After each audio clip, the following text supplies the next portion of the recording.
Hey everybody, Doug here from 2 Plus Tough. Welcome to a very special show. Basically, starting this last month, as Games Workshop has been doing live reveals and live shows on their Twitch channel, I thought it would be fun to just pull it up on my channel. We can watch it together and poke some fun at things that we think are funny, and then, you know, obviously talk about the things that get us excited and happy. And so I am very excited. I see the chat is already booming. Let me just pop it out so I can get it to a more comfortable area for my viewing.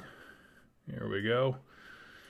And I'll just move the screens around here. I'm going to do my best throughout the thing to basically manage the audio. So, if they have some dead time where they're not talking or that kind of stuff, I'll turn them down and we can have our discussion. And certainly at the end, we'll be talking about stuff too. So, let's see. Sean, my dudes, how are we doing? We're doing quite well, my friend. We're just chilling. We got 15 minutes, 14 or so. And I thought it would be a good thing to kind of set some expectations. So, one, if you're one of those people who's like, but they didn't show me blank, understand that this is supposed to be unboxing Dominion. It is literally the principal thing on the screen right there, unboxing Dominion. So if you're like, are they going to show a new zombie dragon kit? The answer is no. Straight up. But yeah, so let's just kind of limit our expectations to a singular thing, a singular product, if you will. Now, the must-haves of things that obviously, I would feel very down about if they didn't show us. They have to show us the actual unboxing, cracking open the box, and some of the artwork inside, which I think will do a lot for getting us excited for what's coming up. I'm assuming this is my nice to have would be, either as they're showing us the sprues or as a roundup at the end, showing us what the models look like built, because I think that is so much more helpful than just a literal unboxing video. Yeah. Oh, Spezia Poet. Group starting soon. Won't be able to see it live, but I missed yesterday and very excited for today. I love all the love for the stream. Thank you so much, Spezia. You're my favorite person. It's all for you, buddy. 100,000%. He's the best. They didn't show the next slate of the MCU. Exactly. That's a good one. I like that. Sending love from a big fan in Sweden. Thank you so much, buddy. When I hear Super Muffin and you're from Sweden, I just think of like the Muppets, the chef. As he's just like mangling food and stuff like that. It's specifically because of your username. It's not how I think of all people from Sweden.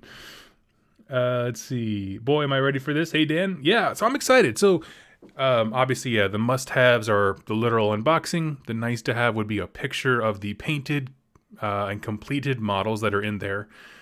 I think the next nice-to-have, but I'm not expecting it, kind of that next tier of like, wouldn't it be cool if they did blank, would be showing us the full kits of those units. So like, like in the Soul War set, you got 3 evocators. They could show us those built and painted, but I would love it if, for example, they showed us like the full box of evocators, like the 5-man unit to kind of fill it out. So that way they're not spoiling any new units. It's all stuff that's in the core set, but they're kind of showing that first wave of things. I think that would be cool. Oh, here we go. Everybody shut up. Warhammer Preview Online Dominion Unboxing. My name is Adam Troke. I'm joined by my friend and colleague Eddie Eccles, and we are delighted to welcome you to what is, quite frankly, one of the most exciting previews we've ever done. Yeah, it's very, very exciting. We've got a brand new edition of Warhammer Age of Sigmar to crack open. I think you and I both got we're ready to look inside it, dive inside Sorry, buddy. it. I was just joking. In about 9 minutes time, we'll start taking a look at some of the details of it. But very exciting. Anybody who is an Age of Sigmar fan, thank you so much, buddy. I'm so excited to join in you're this with you. absolutely right. Basically, what's going to happen over the next hour or so, I would say, is we're going to delve right into the launch box for Warhammer Age of Sigmar's new edition. It is a mighty mighty box indeed, and I can't wait for it. I spent some time this afternoon setting up what I would describe as Dominion cam. And I'm super hyped to just. That's what I'm going to call my downward cam from now on. The Dominion welcome cam. Everybody properly. Of course, this thing wouldn't work without Raph, the man behind the scenes, who is powering the cameras. Thank and you, sure Raph. He's the best. I met him. Our moderators in the chat helping make sure that all of you, our viewers, can join in the best way. Speaking of you. If you want to join in the chat and ask questions as we're going along, you can do so if you are a subscriber. You can subscribe using either an Amazon Prime subscription or by subscribing in the normal way. Press the buttons and find out if you want to. Of course, you do not have to subscribe. It's just enough having you with us to join in the fun. But see how many calls for Cursity they get. Hopefully none. You may tell us where you've tuned in from. I see people have already started to do it. It is my favourite thing when we do these previews. How about that? Is to I want to still be able to see the chat. In with their location. Actually, let's see. So it's really cool to have people joining in from all corners of the world. I think one of the nice things about doing it a little bit later on the Saturdays, we do manage to catch a few of our American friends as well who don't have to set their alarm for some heinous hour in the morning. They can tune in during breakfast. I've just seen someone say Shenandoah, Virginia. Is that the Shenandoah that has the Shenandoah River in country roads? I need to know. But the chat is going so fast because we've got Scotland, Dallas, Texas, we've got Poland, we've got Montreal, I've got Eminem from Italy. Yes, Thank you. I sing that song often to my daughter when it's bedtime. Try to slide in as if I fit with one of these guys. And you get a great polo for next time. Oh, crap. This is so exciting to have you I should have gotten my Warhammer Hero shirt, and I could have just, transposed myself into a third square. That would have been such a dick move. Okay, next time. It will become your thing, because it's a very, very cool box set. I mean, without diving into it just yet, but I think anybody who loves anything about Warhammer, there's some pretty cool stuff in this set.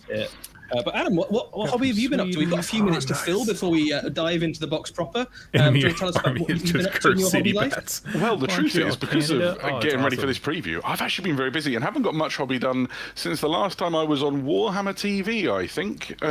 So I've been getting some base coats onto the Starblood Stalkers for Warhammer Underworlds. I'm giving Garda Steelsoul, who's still on the desk in front of me, the side eye because he needs to be finished. Because I have every intention of painting one half of the contents of this set in his colour scheme. Let's be honest. Yeah. Well, I've been painting a fair few bits actually, but I managed to find a few hours here and there to sit down in the evening. So Aiden, we're just getting started. Nothing's been revealed yet. In the next kind of few days, so that I can paint up probably the other side of this box set. I think, Adam, I've been eyeing up. So I think at some point we might get to face off. To butt heads in the nicest way possible. I have to give a shout out to Slayer 000, who hello from the Netherlands was so delightfully highlighted. Welcome to everybody. I think we're done with that. Chiming in with where they're from. Somebody from Tokyo. I love how global the Warhammer hobby is.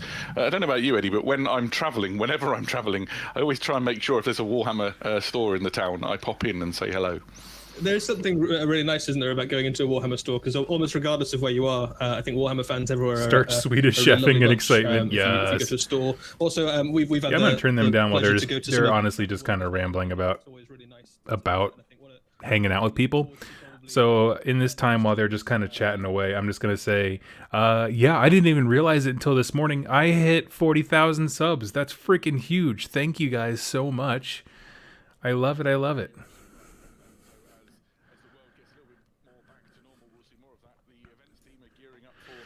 They're just kind of chatting about the events team doing their stuff. But honestly, there's really nothing going on right now.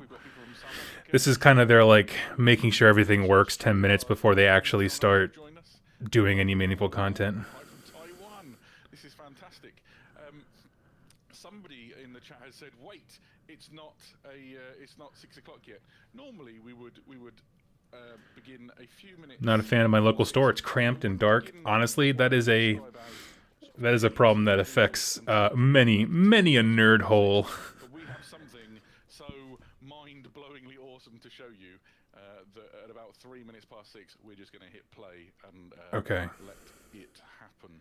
So I think if you guys have been doing some hobbies. So I just caught his saying they're going to basically start a movie for us at 3 minutes past 6, and so they got some time to just kind of chill. They're just kind of chatting at each other. So I'll turn their volume down and answer some questions from the chat. Question, Doug, the recent Broken Realms recap said that Idenith and Daughters of Cain have allied together against Teclis. Do you think that I'm gonna say you autocorrected Malarian will now take on IDK? I don't know. That's a good question. I have not really read that one yet. I'm still working through the Kragnos book, so I'm still like very on my time. If you guys don't know, basically when I do the notes for these lore videos, I read it and write the notes as I go. So I am only on video number 2 because I got my book so late. So I actually don't even know how Kragnos ends and stuff. Because I don't want to spoil it for myself. I'm not one of those people who like flips to the end of a book to get the spoilers. But yeah.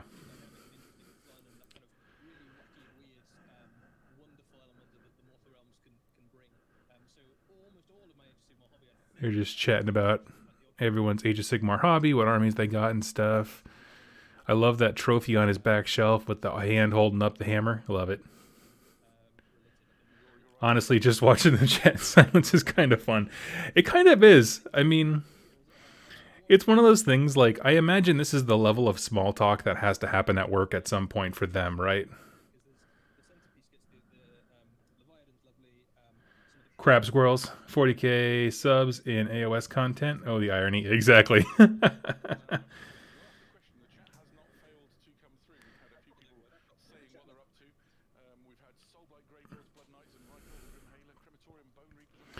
Can someone tell me, I'm kind of curious, is Talisman like a self-contained board game? I see it on the background here of Adam, and I've heard of it, and I know that it has like a 40k theme, I think. What is Talisman?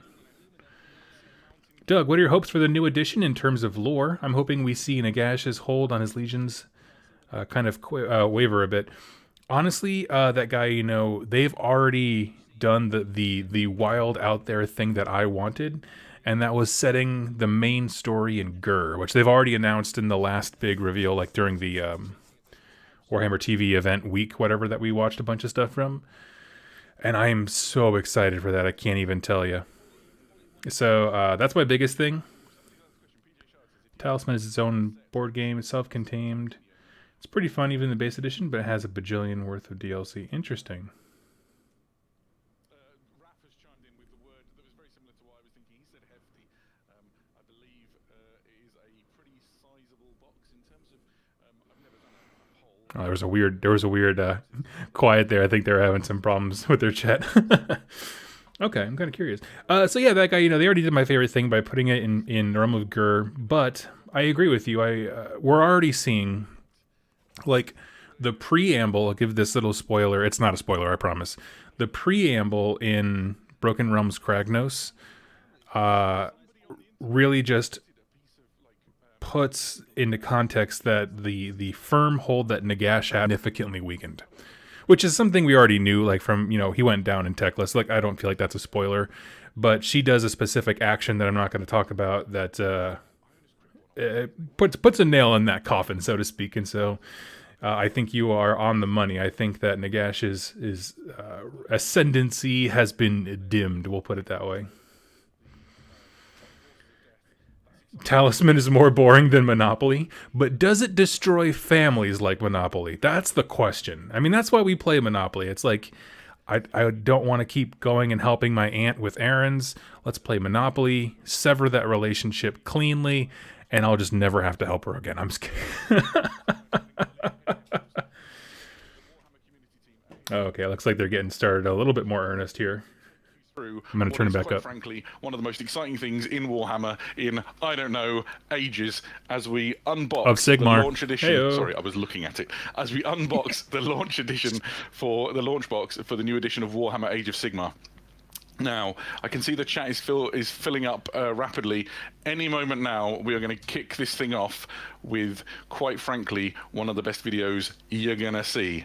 So if you've got a friend who is, you know, maybe you're in a Discord calling your hobby mates in, or you've got your friends... I believe they still have 3 minutes left before that video starts. The second it does, though, I'm going to go silent. So, but I want to hear, do you think the leaks and rumors risk making the reveals anticlimactic? No, I mean it's their hype machine. You know, it's their bread and butter. I get it. For me, I'm very positive that they're not going to show us everything. Yeah, a bit more preamble is what he just said. So they never show everything. Like even when they showed us the Night Haunt half of the Soul War set, there was still a ton of units to come. We hadn't even seen the Black Coach at the time. That kind of stuff, which is a stellar model. So I don't think so. I think it would be a good like indication of the direction they're going, but that's different than saying like it ruins the set or, you know, spoils the edition completely or whatever. So yeah. Oh, here we go. Gird thy loins, friends. Remember why we fight. Chaos won. Oh, he's like in the place The from dark gods with the art on the walls. broke us. Demons and blood-pledged warriors wrought ruin and left only ash and bone in their wake. The mortal realms, so hard won, were lost. In the face of such defeat, the armor of mortals could not hold. Pride, greed, ambition tore apart the alliance the God King had built among the races.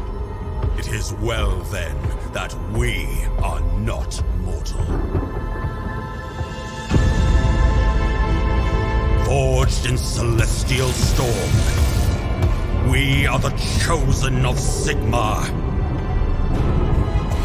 We are hope manifest, and where we stand, there will be light in the darkness. Oh, those guys are red. No matter the cost. Who that is?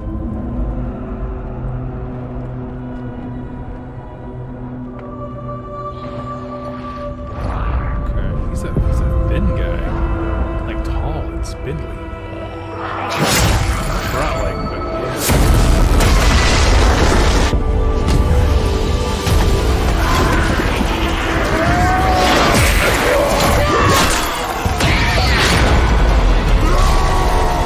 It's like a scene from 300 and he just punches him in the gut with his shield.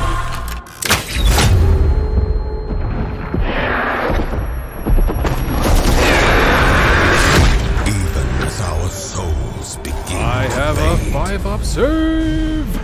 death is not the end. Our war is eternal. And I feel like this guy was we reforged just must to walk up and down the remember. hallway for eternity, and it sucks. Remember why we fight. They look like a mix between goblins and orcs. Like their faces are different.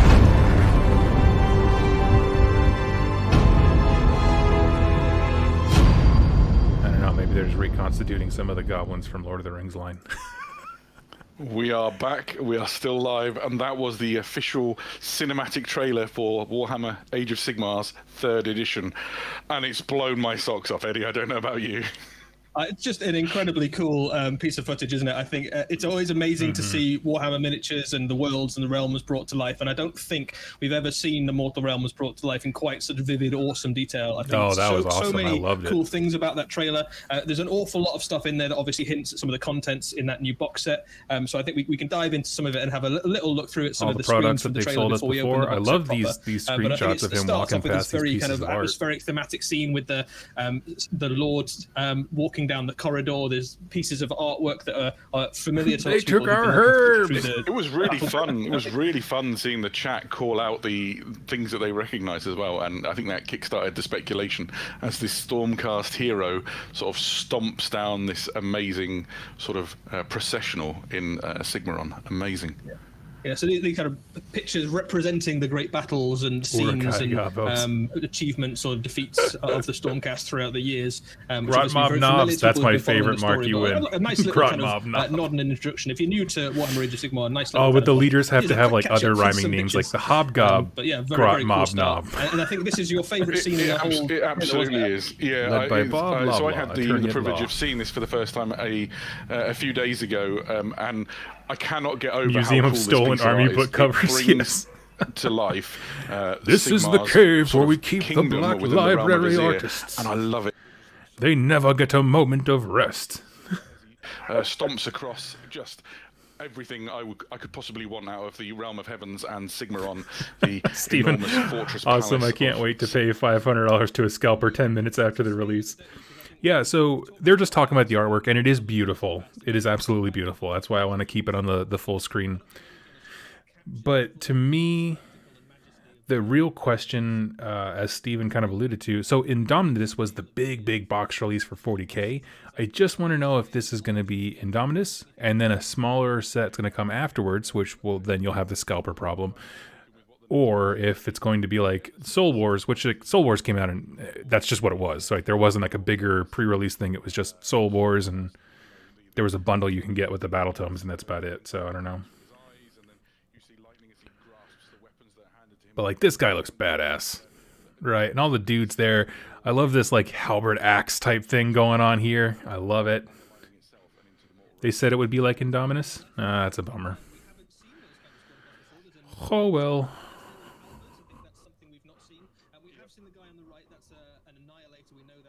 Annihilator. Okay, that guy.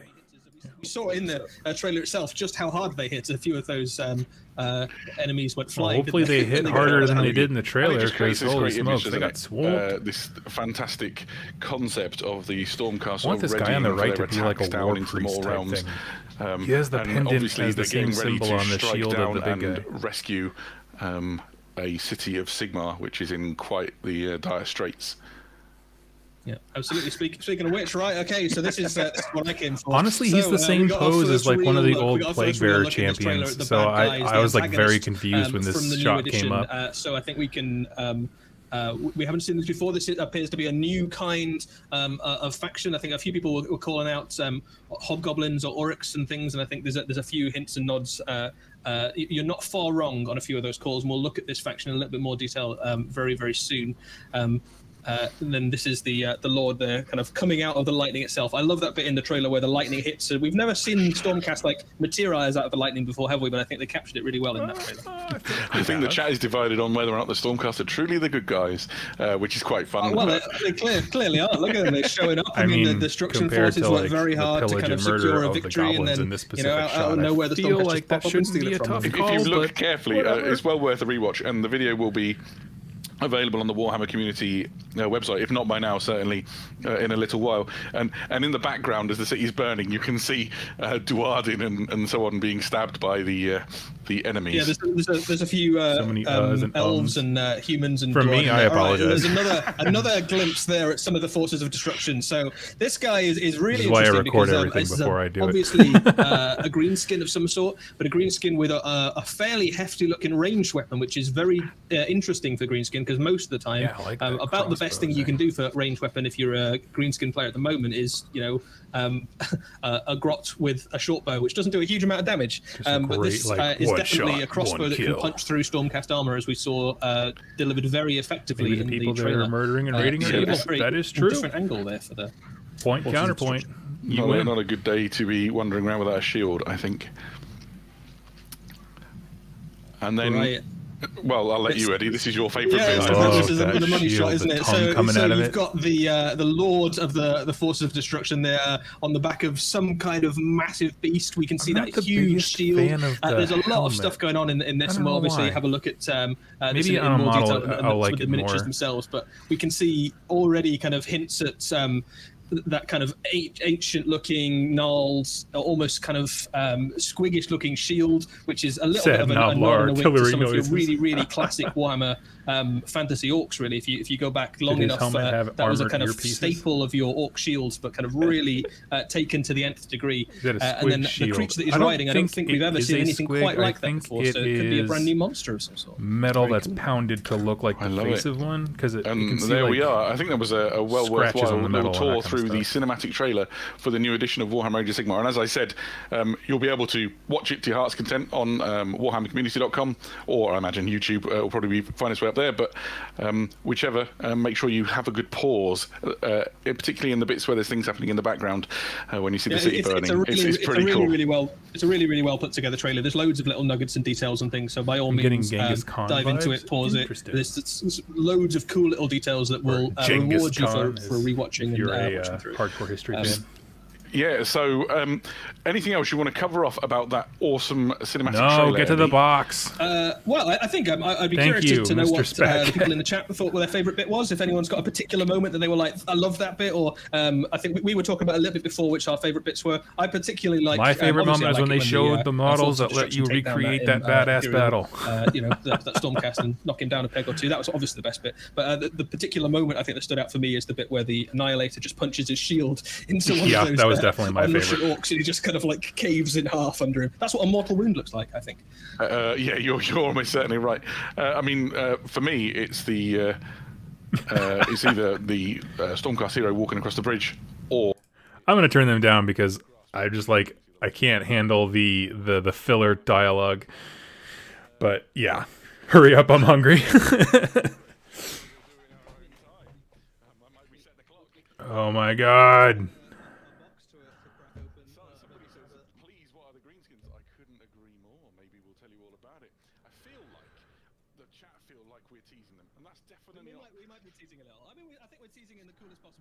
It looks like Eddie's having some tech trouble. Maybe that's why they're stalling. I think, without too much more beating around the proverbial bush, probably dive in and show some... Yeah. All right, well, I'll tell you what, Robot Dracoline says, I like the upcoming bit where you actually show models. Well, it's fair. why don't we play the next video and see what... Oh gosh, dang it. You're killing me. Ooh, there we go. Okay. Red. See, okay, the helmet does look better on that guy than it did on the video. Okay. What? Holy crap, that's a great looking shield.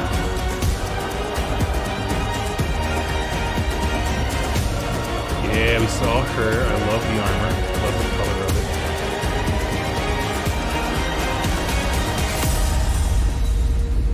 That is a meaty box. I mean, it's an amazing looking box set, isn't it?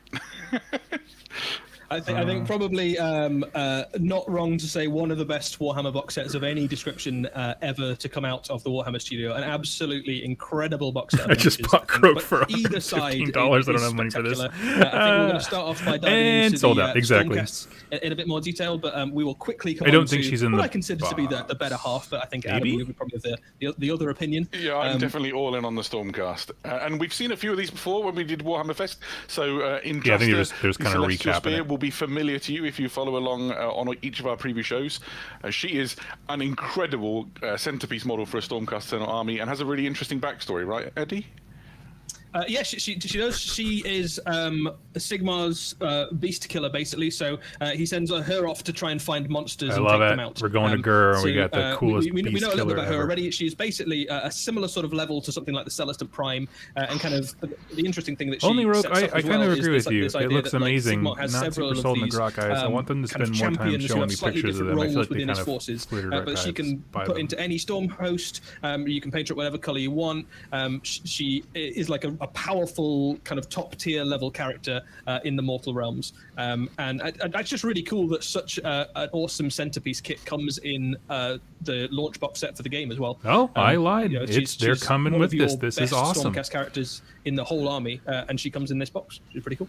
But we've seen her before, so let's move on and see what else we got. Right, holy hell! This is the poster hero from Lord the Imperatant with Lord Gryph-hound. Look at that Imperatant helmet. with It's his like very own straight up Gryph-hound, KO and you mixed get with the option of heads. Stormcast. I'm stoked for Oh this guy. my gosh, I love this Stormcast helmet. Heroes. I didn't know I pretty much needed one of it. Every one we've done so far, and I can't wait to add this guy to my force. And there's so much to take in. Not only does he have an awesome cloak, not only is he armed with the weapons that would befit the office that he holds, but he also has that fantastic sort of runic plate on his sort of shoulder, which holds his cloak down, and as you can see, it's got that same sort of Dwarden stylized image of Sigmar on it. I'm in love with this dude. I love the helmeted option more than the unhelmeted one. I think the unhelmeted one looks a lot like... Sorry, I'll turn them down so I'm not talking over them. The unhelmeted head to me looks a lot like the Lord Ordinator. I guess he doesn't have the mutton chops or whatever, but I think he looks absolutely awesome. Over the shoulder of the Lord Imperatant as well, you've got a larger kind of Gryph beast. So I don't know if we know the story of this. Possibly a mount previously that's been slain by his enemies and he's kind of rewarded it, or maybe a beast in the wilds of Azir that he's slain. I'm not quite sure on the backstory of that. That would be so freaking morbid if it was like his former Gryph-hound slumped across his shoulder. Like he's talking about the animal on his back. Parents of a Gryph charger that he rode. And he's just staring at the Gryph-hound being like, when you die, I'm going to make a belt buckle or something like that. I couldn't even begin to leave. He's armed with a Blessed Warhammer and a Stormcaller baton. And his function with sword the placement, Stormcast though. armies is that they're essentially the strategists. Think Definitely of them looks as like the, he's compensating tacticians, there. whereas your Lord Celestans are more sort of the frontline killing machines. Gryph-hound looks like it's judging us. And they done in the same are. sort of armor as the other Stormcast that we've seen. Holy hell, this is cool! So this is your look at that Spellcaster helmet. Mage, a really cool looking She looks miniature. like is it Deadshot or whatever? We're divided, Adam, between which head we think is best, but you get both options in the box. I'm a big fan of the kind of bare kind of face mask thing where very little detail, but sort I've of learned the interesting purpose of my second set kidney. into the forehead. You quite like the unhelmeted version. Yeah, I'll take the unhelmeted one for mine, but I've got to admit that I'll turn them back down so we can chat. I love so much about this model. As much as I like the other guy, this one I feel like the details are in a much stronger place. Like someone in the chat I just mentioned, like the dagger going down his front seemed weird, but all of the accoutrement that she has to be a Knight Arcanum is just, it's cool. Like the scrolls in the book, it all makes sense. She has the little flag in there. Sacrosanct should have had this look. Well, they can still be Sacrosanct because this isn't necessarily a new chamber. I want to know the lore behind it because Knight Arcanum, I feel like, was mentioned before. What makes these guys different is their armor allows them to come back to Azir guaranteed. So I'm not quite sure if it's technically a new iteration of Stormcast or if it's meant to be a new chamber. I don't know. And we have Banner Bro. Looking bannerific. Yeah, like, doesn't the Knight Vexilor already exist, right? The reverse angle of this banner, you get the image of an anvil, which is just obviously such a connection to the anvil of apotheosis upon which the Stormcast Eternals are themselves forged. If there's not a mission, like a tutorial mission in this game, that make your armies called look Capture the Flag, where like the Grots have to kill this guy, I'm very disappointed. I can't wait. Yeah. I think I'm right in saying that in the lore, this banner of apotheosis actually contains a tiny fragment of the anvil of apotheosis itself. Is that a freehand banner? I don't and that's think where your kind so. of Sigmarite, which is the made from the metal of the destroyed world that was, like, and kind of forged into the armor that makes the Stormcast, the meteoric iron comes from. So it's like not just a cool banner, but literally bringing some of the magic of the realm of heaven with it to the battlefield. Banner pole not straight? I just love the pose on this guy, though. He just looks like he's like nobody's taking that banner off him. It looks pretty good on the it's picture on the right. it? The picture on the left where he's if I dip facing into us, my notes, it says the banner right. itself features Grungni's depiction of Sigmar on its front side, while the reverse features depictions of Grungni's tools and anvil on the reverse. A combined icon of the unified efforts that work together to create the Stormcast Eternals and the specifics of what he just said were that this symbol we're seeing everywhere, like on everyone's pendant, is Grungni's depiction of Sigmar, not a symbol of Grungni, which is interesting. that act as the bodyguards for Stormcast Eternal heroes. Ooh, bodyguard unit. And they don't just connect with them as in, like defend them like any bodyguard would, but they connect with their ward on an arcane spiritual level. So as they fight alongside their masters, they become more like them in sort of mannerism, if not in actual form. As you can see here, you've got 3 in the set, each one in an incredibly cool pose. I'm hype for these guys. I think any one of these is like as nice as some of the kind of older hero models for Warhammer. Like each one is just an absolutely beautiful kit. I can imagine these being one of those ones that are picked out by painters particularly, because you've got that lovely rich kind of cloak. You've got an opportunity to do some really interesting painting and freehand and stuff with that. You've got the really cool sculptured armor. But what I quite like about the new Stormcast style on a lot of these is you've got a lot of open plates. So if you really want to do some show-off painting, you absolutely can. You can put all sorts of patterns and stuff onto them. Or if you just wanted to paint them gold and cover them with a wash and get them on the table, they'd look very, very cool very quickly.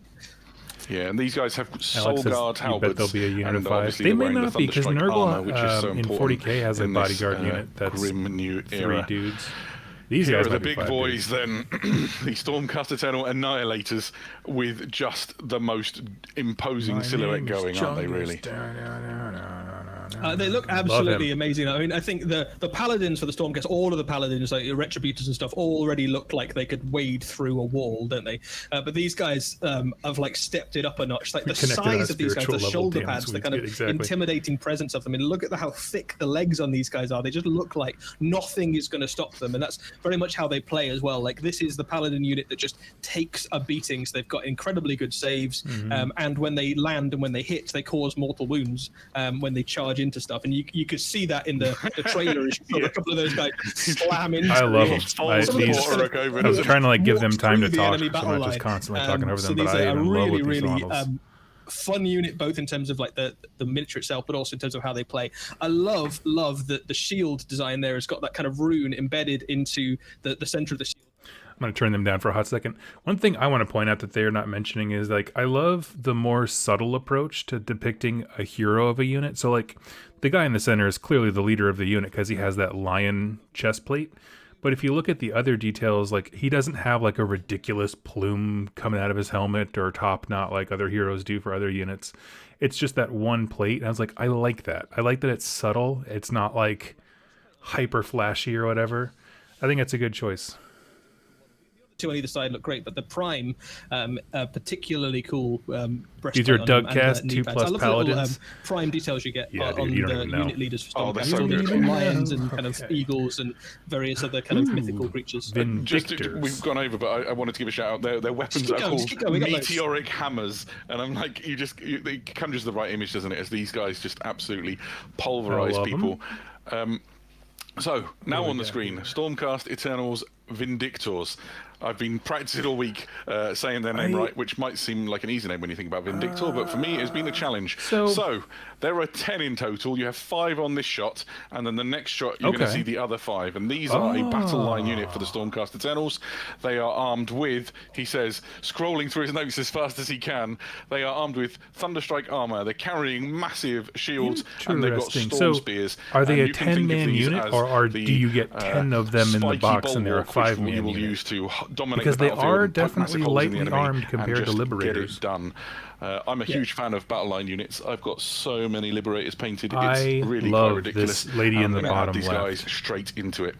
They look really nice. A few things worth saying about this kit is you get a mix of male and female bodies in there as well, which is really cool. So I think both of them look incredibly intimidating. Very Trojan. Yeah, they do have kind of a body shapes mixed in amongst the unit, which gives you a bit more variety in there as well. You've also got a great choice of heads in the box as well. So if you want to have every single one of your Stormcasts with their helmet on, you absolutely can. If you want to make them up with I think they're helmets 2 off to mix in amongst them, you can as well. Because and there's a great variety banners. of different heads in the unhelmeted versions as well. So the idea with the Stormcast, all of the different storm hosts, is that they're pulled from warriors from all across the mortal realms. So you've got people from like savage tribes, you've got people who used to be like knights protecting cities, you've got people who used to be retired. Kind of warrior nomads. So I think these are just to represent the new battlefield over in mixed together and reforged and kind of bonded in the brotherhood of Stormcast Eternals, but still with that kind of legacy of their warrior past. So if you want to kind of hint at some of that, you absolutely can. Or if you just want to put all the helmets on, paint them gold, and get them on the table real quick, they're going to look super cool too. So you can do that.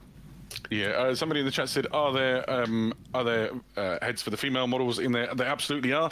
There's a helmeted and an unhelmeted head, I believe, for each of the models in that unit, which is quite exciting. Well, I mean, we could stop here, and the chat wouldn't at all lynch us for not showing them the other things, right? I think I might lynch you, Adam, if you didn't. If you just Stormcast. All right, liberal use of lynching as a punishment. Well, I'm on board. Why don't we progress? No, I'm not. I'm not. That's a bad line. Okay, here we go.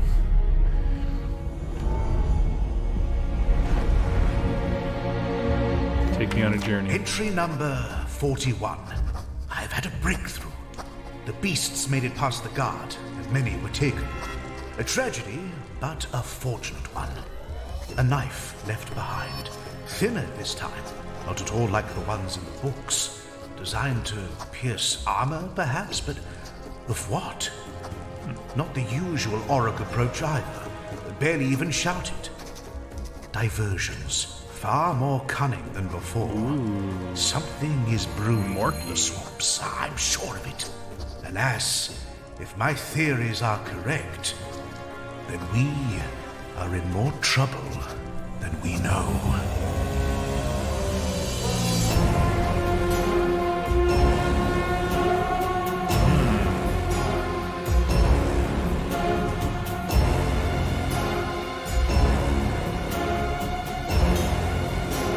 Hobgrot, Gut Rippers, Man Skewer, Bolt Boys, Kill a Boss with Stab Grot. Whoa, that's a lot of words. Okay. Merknob and Belchabana, Kill Boss, Great Gnash Tooth. They're so fast. Oh, look at that big beastie. That thing is a huge mount in the background. Holy smokes. If you had told 10-year-old Adam when he got into the Warhammer hobby that we would see models that have this much amazing detail on them in plastic, I would never have believed you. And yet here we are with an incredible new faction or army. Yeah, I want to know what the name of the faction is. In the other half of our Dominion box. Kruleboyz. Should we begin here, Eddie? Yeah, absolutely. So I absolutely love these miniatures. They tick absolutely every box I want from a Destruction Force. I think these are going to be my army for the new edition. These are the Kruleboyz, the Auric Kruleboyz, and they are a combination of Aurics, which are a kind of slightly more gangly breed of Aurics from the swamp, but they fight dirty, they fight cunning. If you imagine that in the kind of wider pantheon of orcs, you've got the kind of Iron Jaws on the one hand, which are all very brutal with a little bit of cunning. They're kind of Gorks boys. These are very much Morks boys. These are the cunning but still brutal orcs on the other end. So they don't fight fair. They fight from the shadows. They stab you in the back. They shoot you from far away. They'll fight dirty with evil magic tricks and stuff. And they're led by this guy, a killer boss on a great Gnash Tooth. This is still a fairly hefty looking orc, but it's certainly not quite as beefy as some of the Iron Jaws ones, but he makes up for that by riding around on a great Gnash Tooth, which is an enormous, great swamp. I'd love to see a picture of we were trying to decide what it most resembled. I was going for it's the evil crossbreed of a honey badger and a naked mole rat, but with some sort of Uruk magic thrown in. Yeah, there's like a little bit of Tasmanian devil in there. Looks like someone shaved a rabid weasel, doesn't it? And kind of grown it to some horrible size, but a horrible, like swamp dwelling, monster. We saw it in action. Evil me, I assume they're at their own give you book. a sense of quite how hard it's going to hit. It's going to rip Stormcast characters to pieces when it lands. Instead of the being boss added itself to there war is plans. the kind of typical of what you can expect from a Kruleboy boss. He's got a lot of kind of armor. A lot of it is kind of very wickedly cruel, so it's kind of spiked. There's a lot of flayed skin on the model. They all of the Kruleboyz a lot of them have these kind of shields, and what these represent are either kind of their kind of deities or themselves, or even for some of them they kind of try and copy Kragnos, the kind of great big god of destruction. Which is a hilarious concept, since they've never seen him. They're just, what might he look like? They think Kragnos is the best thing ever, and a lot of their shields are kind of designed to look like him, but a lot of them have never seen Kragnos, so they just sort of guess what they reckon he'll look like. A few of them are also kind of based on maybe themselves or their own creatures and things, but he has the biggest, most impressive shield of the bunch because he's the boss. Yeah, I think it's worth saying with greenskins as ever, might makes right, and so this is the... I'm just going to turn them down for a hot second. So, my hot takes on this guy.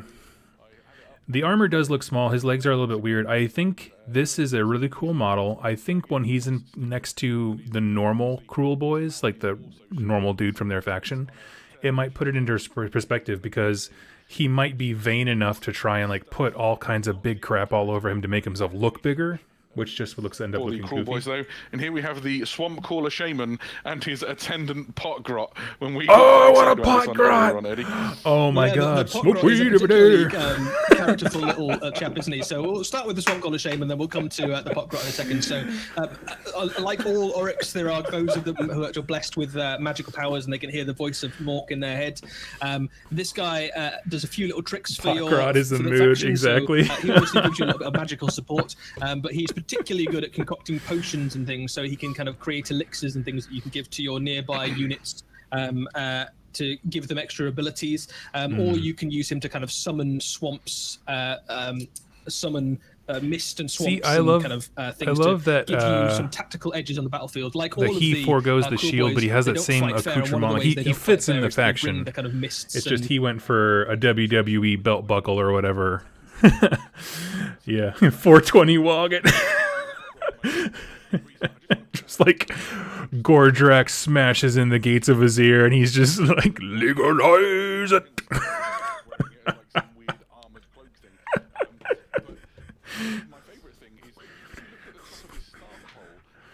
Oh yeah. Interesting. I don't know if I'm sorry. I had the volume down. I don't know if you guys caught that. The top of the staff here, where it's kind of looks like he's doing the finger guns towards the sky. That's the symbol of Mork. With Mork than to do with Gork, although they probably couldn't tell them apart anyway, so there's a little bit of brutal there.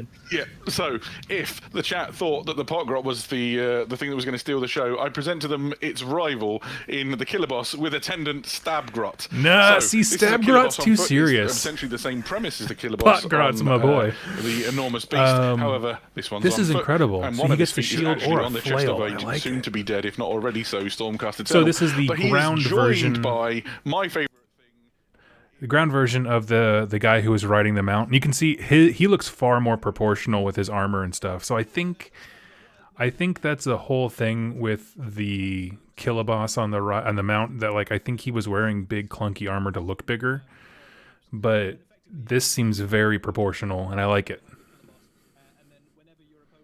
He kind of quickly stabs them with his little tiny stabber, although occasionally you can just kind of boot him in front of something. If there's a killing blow intended for the kill boss, you can kind of hold up the little guy. So the best thing, the two moves, Potgrot, Stabgrot, exactly. Like would die to protect the Stabgrot, and it's like don't ever talk to me or my child again.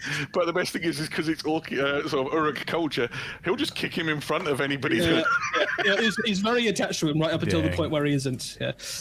Yeah, but a very cool shield on these guys as well. I think one of the things I think you pointed out is that shield on the Stabgrot is actually a shoulder plate from an Uruk, which he's managed to steal and kind of fashion into his own little shield, doesn't he?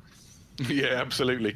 And it just goes to show the sort of wicked design cues that the Warhammer miniatures designers are using. There's also an option, you can give him a great big swingy bomby knocker. That's not the technical name, or his honking great big shield, either way. Yeah, why not make it the name, the bomby grocker? I like the shield. I like the shield so much. They've got such character, haven't they? But you have got a way to make him more offensive if you'd want.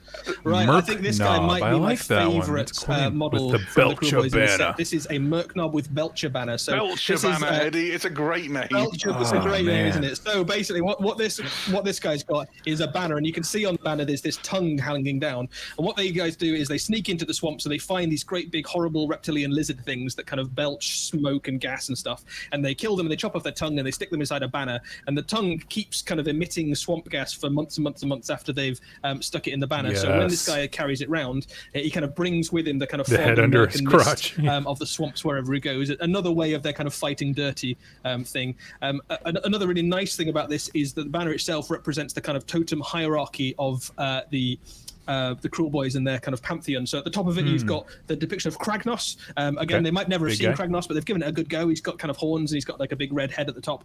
And then underneath him, you've got the symbol for the orcs themselves. The Uruks, yep. And then right at the bottom, you've got the grots, who are underneath all of that. And then hanging on for good measure are the severed heads of a few enemies who, just to remind you got to decorate. I mean, honestly, why have a banner with all this stuff if you're not going to decorate? Every now and again, the chat delivers something that is truly Heads comedy gold. And skulls are the glitter of Warhammer. We all know that. Joe, you get to carry the tongue stick again.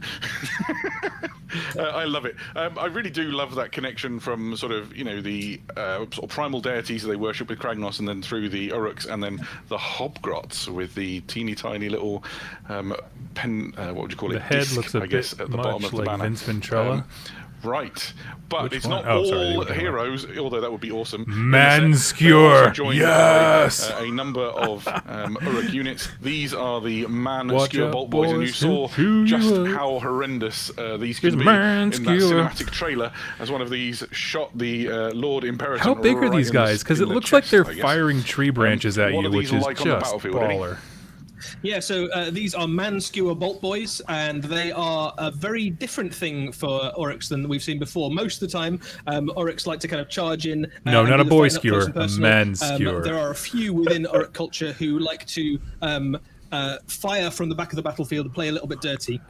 What these guys basically do is they pick off weak targets or targets of opportunity, soften up some stuff ahead of the rest of your Kruleboyz heading into combat. Your basic Kruleboyz maybe don't hit quite as hard as something like an Iron Jaw, but they make up for it with softening up the elements of the enemy army ahead of time. Things like that Lord Imperator, who just stand there around. They are. I mean, these are the coolest crossbows ever. Bolts. So that's what you get if you stand out in front of some Kruleboyz. You get shot by 32 millimeter. I don't know, but I hope so. One of the things I quite like about this is that the cinematic trailer connects quite nicely to the rules that have been produced by the amazing Orc Vanguard Raptors. That's a great one. These can be used in one or two ways. You can either do hasty shots, which are quicker and a little bit less, considered, or if they don't move, you can do an aimed shot. I think of a name for them. Does Orc mortal wounds Guard instead, and I think that's what our poor Lord Imperator was on the receiving Looks like end kebabs. Yeah, if you watch the trailer, while he's fighting the kill boss, he's also getting hit by 2 or 3 more of those bolts. bases. So he's taking about 6 or 7 mortal wounds by the time he decides to eventually dissipate into a bolt of lightning, which is probably fair. That's kind of what happens. Right, so these are the Gut Rippers. This is your battle line unit of Kruleboyz, and this is basically a unit of Oryx with scary shields and spears. So that on the face of it is your kind of standard battle line. They've got a few tricks up their sleeve, and there's a few nice little touches in a unit that makes some them of these heads fun. are fantastic. One of the things I love this helmeted one the way down that here. they fight, basically they don't just run in and stab. They kind of taunt their enemy first. They're particularly cruel and savage, so they'll run up and they'll kind of use their shields to intimidate their foes. They'll pull faces. They'll throw curses and things at their enemies first. They've been using a few 28 millimeters, but designed to match the Oryx who's carrying it. So if you look at the top left on my screen, you've got the one that's got an eye patch. His shield also has an eye patch because it's kind of modeled after him. So if you imagine these guys are going to run up to the front of the enemy battle line, they're going to bang on their shields, they're going to make a lot of noise, they're going to taunt the enemy, and then probably they're going to get stabbed in the back by the there we go. I just threw the question in the chat, so we'll kind of hang out here with this side screen for a minute because I want to see if the answer. Yeah, these guys are emerging from the bog. They're still war. Yeah, I reckon you get a good war out of it. I just love the idea of sort of a jostling shield wall of leering faces as they sort of prepare to bring home their charge. I like it. Okay, these guys seem tiny. Sorry, go on, Eddie. No, carry on. Well, so they're not the only infantry unit available. The Hobgrot Slittaz are joining the fray as part of the Dominion box set. These are my favourite things after the Stabgrot in the Kruleboyz side of the box. These guys are very familiar. I did not know that. In terms of the design cues to some things that we maybe know from a world that was. Yeah, so there's some interesting things they bring not only to the army in terms of what they add to it, but also to the lore of the Kruleboyz. So from a gaming perspective, this is basically your chaff skirmish unit. So they're not as powerful as Oryx, but you can use them to take objectives, to screen things. Anybody who plays Warhammer Age of Sigmar knows that you basically need some units whose job it is to die, so your other units don't have to. I'm not going to lie, I don't really dig these guys. I'm not feeling it for them. Get charged by stuff that you don't want other stuff to get charged by, that sort of thing. But they have a few tricks up their sleeve, so they're all carrying helmets. They kind of go up too high to a point. Little grenade things, but I'm in love with everything else. Simple, and this is just one specific type of unit to be like a skirmish thing. Without defenses, but they're and you can use the bigger guys as a battle line, which they already said they are. I'm on board. Down a couple of Stormcasts between them. But from a lore perspective, they do an interesting thing because these guys are the intermediaries in the kind of weird destruction economy between the Kruleboyz and some darker masters that the Hobgrots have elsewhere, and they trade captives that the Oryx managed to capture on their raids in the Mortal Realms in exchange for iron and weaponry to darker masters they have elsewhere in the realms. So that's a fun little kind of nod to the wider ecosystem, I suppose, of the Age of Sigmar. I saw Raph in person for the first time in a while this week, and he and I were talking about the Hobgrots, and he was super excited by that little nugget of information. Their armor is a slightly different style. They've got these, I can't remember the name of the grenades, what they're called, scrap grenades, which are something, not typical of the Uruk clans, and it links towards this unusual connection, maybe something very familiar from the world that was. Looks like they're calling out better armor than most of the Uruk. I'm going to turn them down for a hot second. For me, first of all, guy playing loot is the best. I know it's probably like a stick bomb or whatever like that, but they do have some kind of grenade. They're just not my favorite models. I like the other stuff more. For me, I don't know. Okay. Shoot. Diggity dang. Set laid out you in get all two of its lots glory, of those dudes. It is an absolutely incredible set of miniatures. Yeah, it's a stonking set, isn't it? So you've got 60 Citadel miniatures in total within the box, as well as you'll have a full core book, you've got data cards for all of your units, and then you've got a start here War at Amberstone watch book, which you were telling me a little bit about before we began, Eddie. Yeah, so this is basically like the reason these two factions are fighting. Obviously, for a lot of people, this box set is the way to dive into the new edition of Age of Sigmar, and it's a great way to start two different armies. But it's also like a battle in a box, if you want it to be. And War at the Amberstone Watch gives you a little bit of the lore in the background about what's going on, why these two factions are fighting.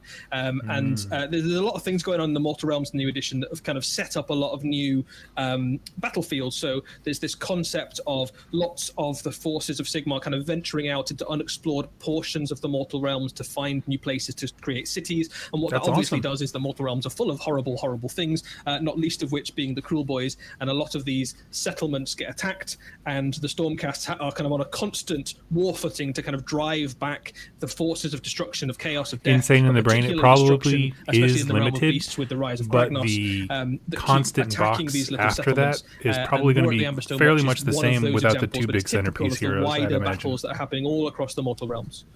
Fantastic. Let's take a look at the core book itself.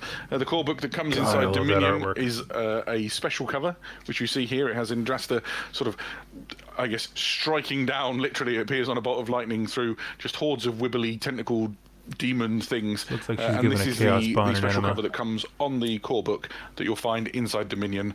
It will be followed later by a standard release version, which will have a different cover. Yeah, a really cool book. It's a beautiful book. There's loads of this stuff in it.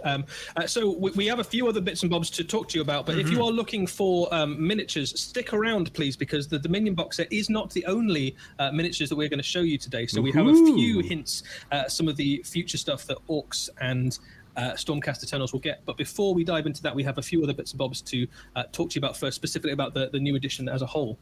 Yes. Yes. Edition news. So. He says, and then turns to his notes because he's very excited. We've shown the book. I think it's time to do the unboxing cam, Eddie. Yes, it is. Let's do the unboxing cam. I apologise in advance, guys, if this gets wobbly and strange, because I'm going to simultaneously try and be in shot, be unboxing, and then my poor old dog was very confused today when I went downstairs and stole his grooming table. Mrs. Troke is not in the house, so nobody could stop me. Although if we could not mention to her that I stapled this mat to it, that would be for the best. I'm going to unbox mine at the same time, I think, and I'm just going to enjoy that new box smell for a little bit. See, a lot of people get very excited about the new box and new book smell. I don't object to it. But here's the thing. We all know how to open a box. I'm going to turn it down just for a hot second. So I'm pretty excited about that. I'm hoping they're going to be talking here about new rules and stuff once they get stuff kind of figured out. So far, I love the Stormcast half. I think they're incredible. The Kruleboyz, I do like them. Just some of the units I'm not super partial to. anytime they give me a big hunk of artwork, I'm for it. To protect the contents of the box, but you've got a really nice piece of artwork on some card, and then you are in sprue. Holy hell, that is a lot of sprues. Right, yeah, so I've got I don't know how to open a box. somebody in the office or something who wants to trade their other Uruks for more Hobgrots, because I want Hobgrot. Huh. So I've got That's a lot of plastic. It is. That is a you know, I'm not a big fan of unboxing videos, but seeing that shot of what it looks like when the lid is off is actually really meaningful to me, because like when you see the amount of plastic you get, it feels like a better value. You know what I mean? I don't need them to go one by one, sprue by sprue. I don't really care about what they're doing right now. They are push fit, he just said. Push fit are not my fave, for sure, but cool. There are quite a lot of options in the box set for push fit kit as well, so you do have options. Plastic? I thought this was going to be Forge World. Yes. I believe each of the Vindictors certainly has an option of 2 heads. Eddie, the chat is asking quite The Vindictors have an option or 2 for heads. on this now. Oh, they're talking about availability of it.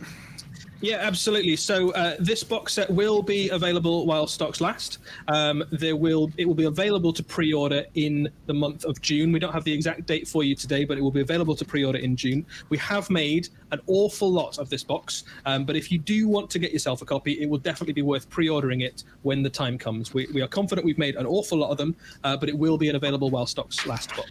So the chat says, get them close if you want to see the details. So I have this, and what I thought I could do is maybe lift them up and put them on that, and it might get a clearer picture. Adam's coming in here with so some here we big have brain the Praetors, energy. which are my I personal like favorites. I want to see what we got for head So options for those who for didn't catch start. it, it is limited, but they We've got have said that they've 1, 2, made plenty. So we will. 3 I mean, helmeted heads you and know, we're going to 1, assume positivity and honesty, 4 and I'm helmeted going heads. to take Ooh, them that at means their you can word. do one not That's as a all. prime That's if you want to. exactly how I'm going to treat this. And then it looks like you've got an unhelmeted head potentially for at least 2 of them. That's pretty cool. You've also got these nice little, it's the small things in life sometimes that delight this particular troke. And you've got all these little, I'll point to one, little plugs that you can push into the bases, you know, the little slots on the bases. Mork is displeased. They've got like Well, skulls you know, and other bits and pieces Here's my on them. thing That's to really all nice. y'all. There is a I think one difference of the in things scalping that, when I'm it really comes enjoying about to the the kits, actually, at the Indomitus moment, box just looking through them, is to Curse there's like a City to theme me. throughout the whole Because set, like the which is this Indomitus kind of contents, swamp. I'm going to turn them down, I'm sorry. The Indomitus contents all came out. Like you can just like get stuff, you know what I mean? Or at least some equivalent or whatever. But I do think, I don't know. Yeah, we made a boatload, and then it's just like the boat, and it cuts to whatever friggin' boat was stuck inside the Panama Canal or whatever.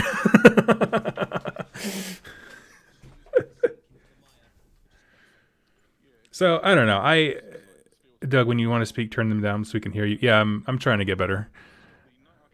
Sometimes I get excited and I just jump right in. What was the price of the Indomitus box? I don't remember that. Can someone else throw that out there? I'm not quite sure. Suez Canal. I don't know what I said. Panama Canal. I'm a dingus. Let's see. Yeah, so this set is limited, but there is going to be a 2-player starter set intro into the game. Like, it's going to have a lot of the same sprues. I'm really not worried about it. C. Walensky, what did they say about availability? It's going to go live for sale sometime in June for pre-orders, and then this particular set is limited, but there's going to be a 2-player afterwards. I know it.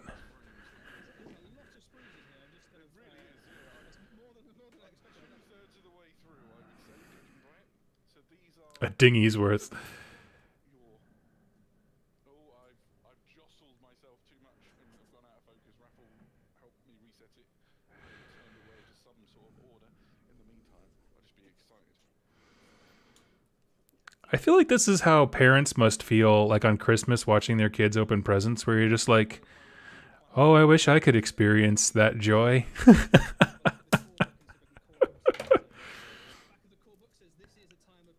This is an era of war. This is the Age of Sigmar, and the core book is exclusive to this set as well. So the treatment on the cover of the core book is exclusive. The core book will be available separately, but will have a slightly different cover. So if you do pick up a copy of Dominion, it'll be the only way to get this particular version of the core book. But it's a really lovely looking book, and it also smells really good. It's got like a new book smell to it. Okay, turning them down for a second. Why make them so limited? Okay. This is armchair speculation time. I wouldn't be surprised if they took a loss on some of these kinds of sets simply to get people who, already in their player base, like so possibly 40k players, to try Age of Sigmar. That's honestly, that would make perfect sense to me. So they tried to do all that to get them into the game.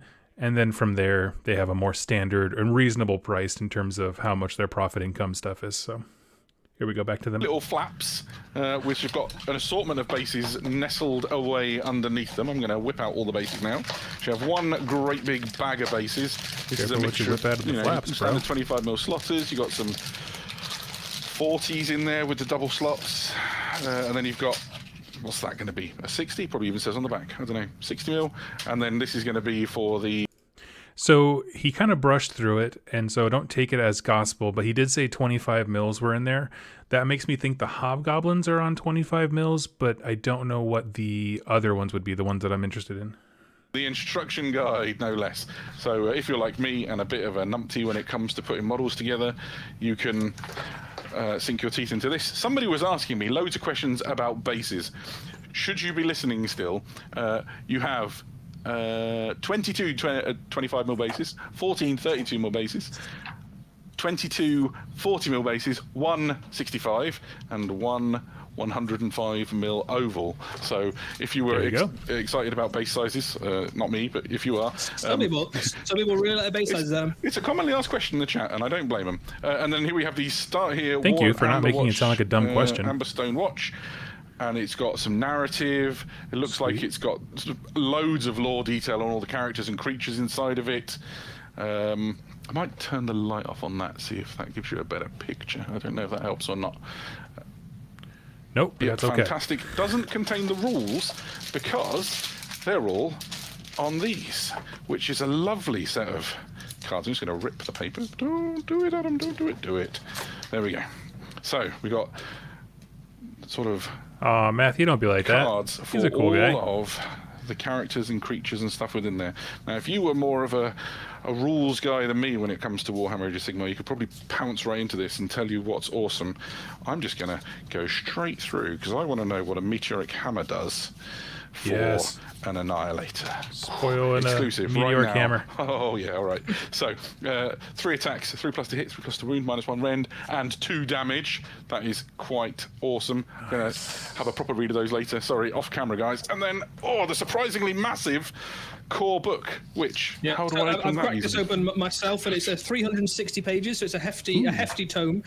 Some really lovely artwork in this as well. You probably can't see it on my screen, but there's a lot of kind of really luscious double-page spread artwork in there, which is really nice. Lots of kind of lovely photography as well. I think we were saying some of the photography in the new edition of Warhammer. I think we can all agree that this is the sexiest point of view video that's ever been created. There's a shot created. we'll show you later on in this stream actually, which is put together by the Warhammer Studio, and I tell you what, you've just never seen better miniatures photography. I love it.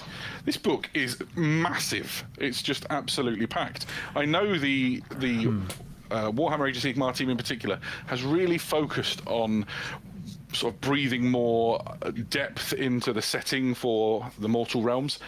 And you're going to, by the look of it, see quite a lot more of that in here. Phil Kelly, not just one of my heroes, but also one of the sort of main guys in the Warhammer studio who works on Warhammer Age of Sigmar, has done an awful lot of work on this new What do you mean, edition. finally lore? I have like 400 videos on my channel about lore. Get out of here. So we've had a good fun dive into the box, but we've got more stuff to show. We've got more stuff to talk about. Okay. So there's one more thing just to mention off the back of Dominion, which is that accompanying the box set, available separately, there will be a new novel about Dominion from Darius Hinks, which will give you this kind of story of the stuff we're seeing in the box set. So this will be the tale of the Stormcast Eternal versus the Kruleboyz. Darius Hinks is a Black Library author with a fine vintage of stories. He's a great writer. Enjoyed his Warhammer Fantasy Battle Orion series for anyone who's read that, but he's done an awful lot of good stuff for all of Warhammer, so there's a good novel on the way to accompany your new edition. So, I think it's worth saying that we've cracked open our core books, but we haven't really talked in any detail about what's new for the actual edition of the game. Maybe we can get a little bit of help from one of the guys in the Warhammer community team. Okay, here we go. We're going to have some talk about design stuff.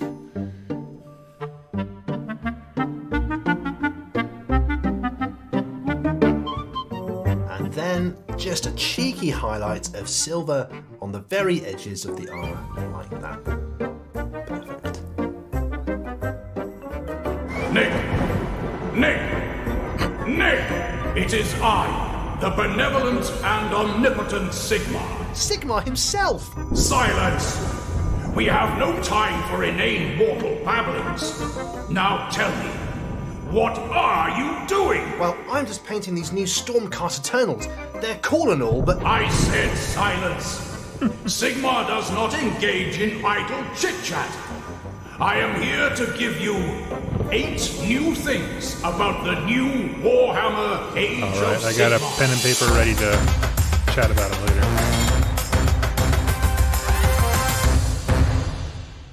1. This is the best rule set you have ever seen. That's not really a note. Period. Cleaner, clearer, and more elegant than ever before. Amazing! And I thought they couldn't get any better.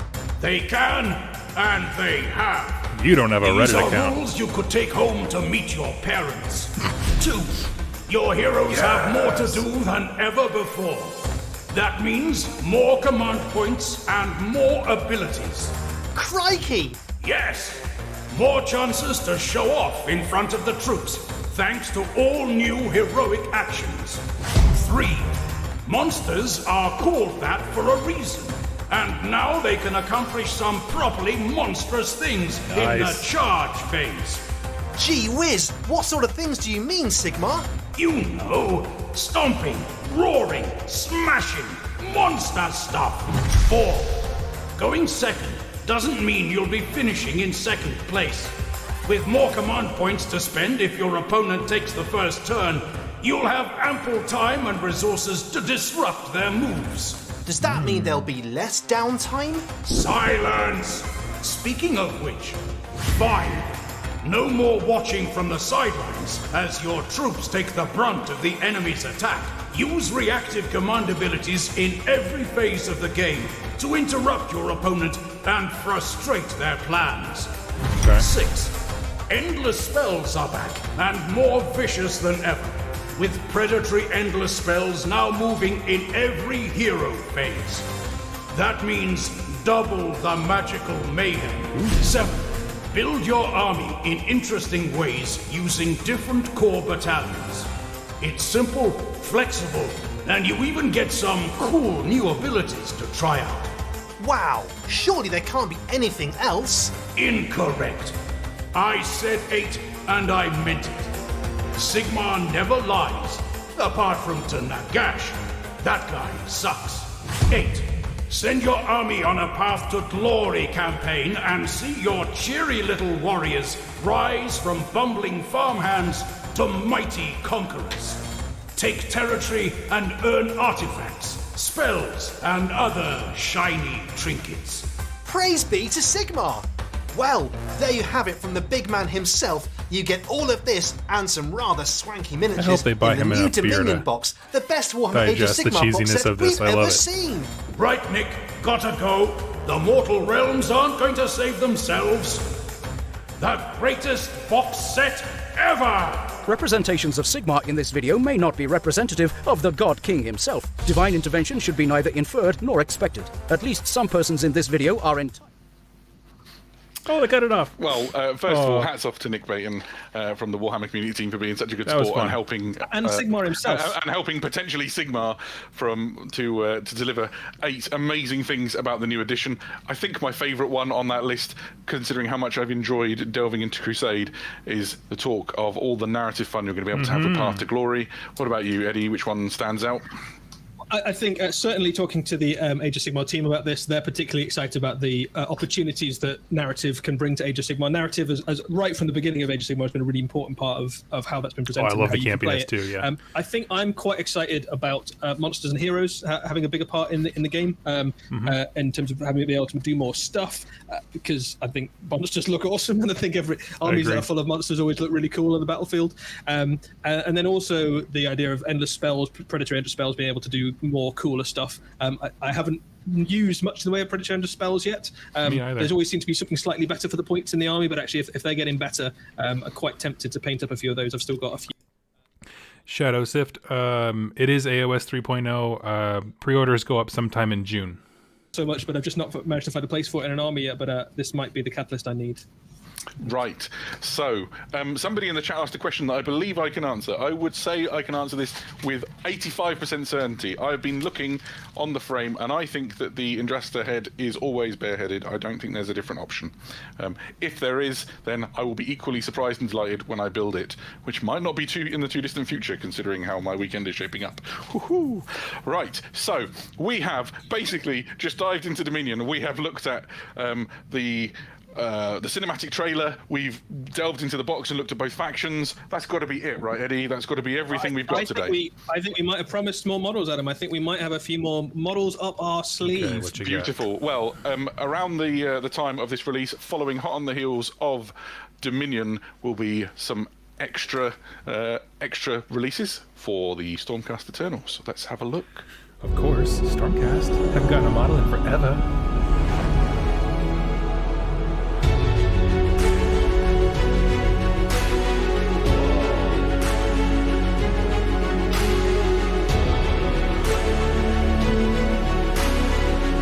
Oh, they got a chariot!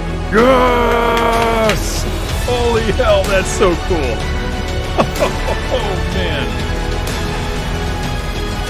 Storm Strike Chariot. I need 5. Oh, my gosh. I mean, that's everything I want in life. It's Stormcast Eternals riding a chariot drawn by Griff Chargers, and then a Stormcast Eternal with a bow. Oh, that was where they cut off his audio. These guys are super pretty. This is an interesting one. A Knight Judicator. So that's a new role for an existing thing. All right, let me double check. It's not me. Audio off. Yeah, okay. I was like, I swear I'm not crazy. Absolutely crazy. So I'm kind of curious as to like if this is like a would be a good hero hunter unit. So like maybe the Griffhounds, they do their normal thing where like they kind of stand defensive and like wait for the enemy to come. Meanwhile, the Knight Judicator is just slinging shots left and right. I like it. I'm kind of hoping they go over next to the chariot here. I want to see more of Chariot's Citroën. Oh man, looks like Stormcast now going from least popular to the most popular. I mean, honestly, they're the central figures, and it's been Lumineth central.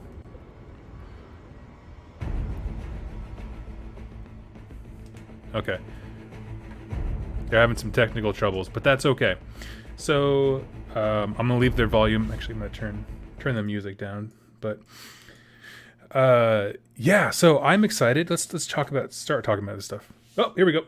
Where after a small technical issue, we should be back. Somebody tell me in the chat if you can hear my voice. That would be useful. And if we have, yay! The team was hit by a Kruleboyz. It might be true, but it didn't break my enthusiasm for the Knight Judicator. I don't know how far we got before our sound was robbed from us. But Eddie, you were enthusing. We'll just super quickly summarise. I don't know if they heard me or not, but basically, the Griffhounds look amazing. They're leaping across the battlefield. They're going to eat some forces of chaos. All the Griffhounds, obviously, we've ever made are brilliant, but these ones are particularly cool. And the Knight Judicator himself looks like an ancient Greek hero of old from the classical world, about to put a bolt through the head of some kind of arcane colossus. And his bow isn't just any bow. It is a Terminus great bow. It literally has Terminus in its name. Let's shoot some things. Hunter's Den, when does the Dominion pack come out? So it goes on pre-order sometime in June, they said.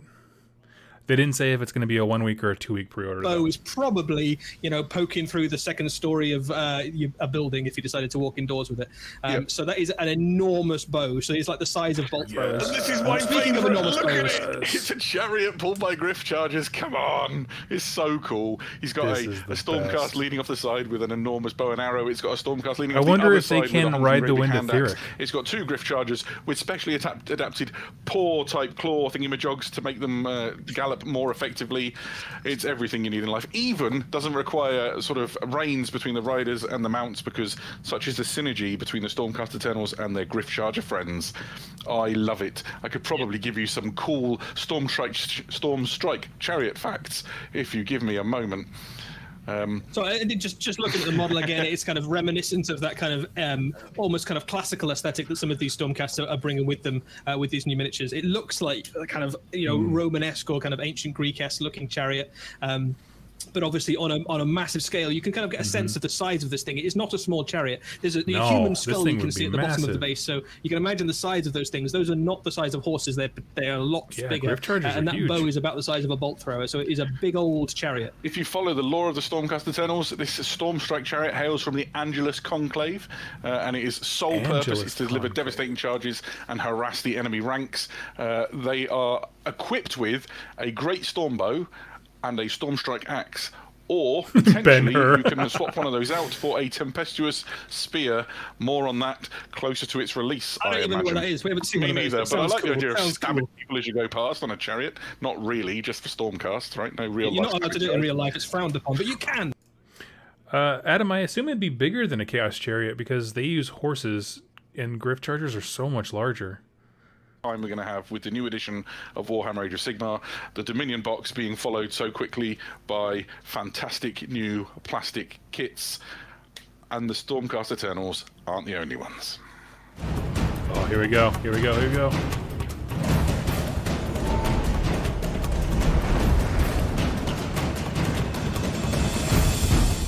Oh, what the hell is that?